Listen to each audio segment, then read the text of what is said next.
Hey guys, Portia here, and today we're going to be sublimating on 100% cotton with a DTF hack.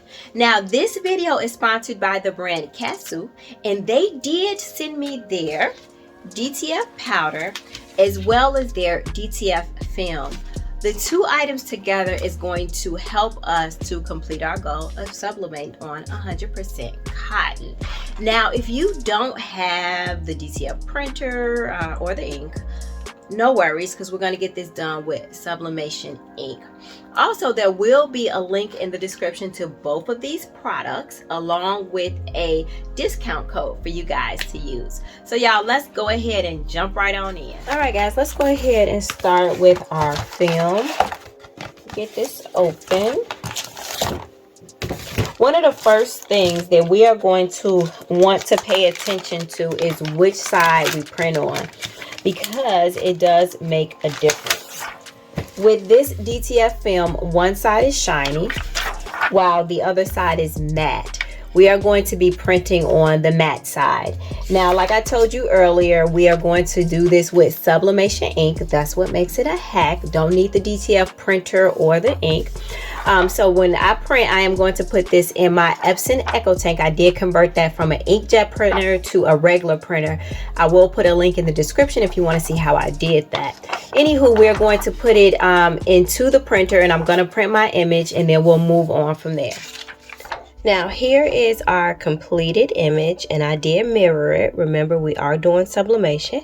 You may notice I have a strip of painter's tape back here, and it just allowed me to add a little bit of weight to the paper because it is super thin.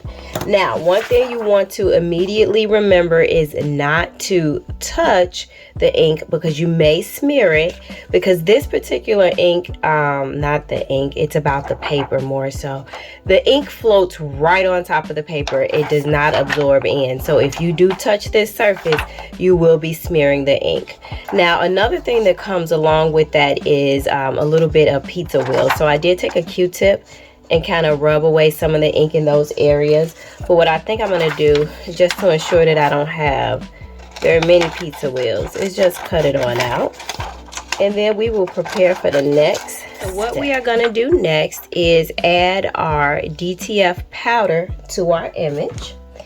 And we just want to do an even coating of the powder so that it touches all of the white spots, or rather the wet spots.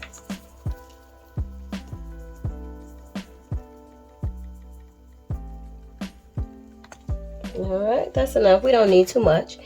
And the excess powder we will be able to go ahead and reuse. Just going to shake that off. Make sure that it is well coated and I'm not missing any spots. All right, now that the powder is all shaken off, let's go ahead and prepare for curing. Okay, so what we are going to do is just go ahead and lay our image all nice and coated with the DTF powder right on our heat press. Now I have my heat press set up to about 320 degrees, and we're going to allow this to hover over the image for approximately 60 seconds. So I believe this looks pretty good.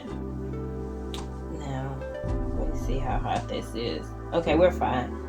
I still don't want to touch the image, because now at this point our powder has become sticky, and now you see that our image no longer looks hidden under the powder.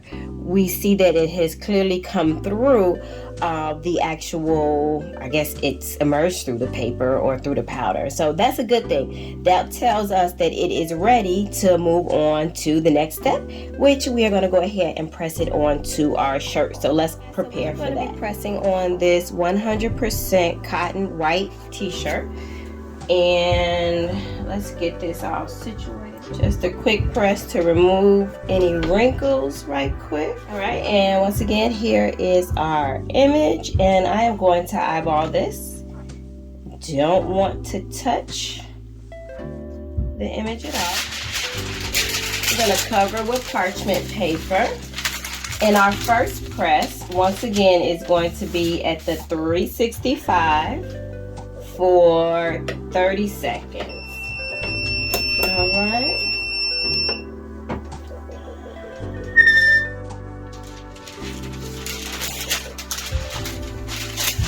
We are looking pretty good. Hopefully you guys can see this. We are gonna go ahead, let me pick the camera up so you can see it peel away. All right, guys, the colors are nice and vibrant. Feels pretty good, but we do have to do a second press. But this second one won't be as long. The second press is just to go ahead and to solidify our image into the shirt. So let's do that right quick. And I'm gonna count down with this one for about 15 seconds. All right, guys, so we're done with that second press. Let's take a closer look at the finished product. This is our final product. And I'm so glad that this worked out really well. So I did take a lot of notes and did a bunch of research. And my goal is always, I want to make the mistakes so that you guys don't have to.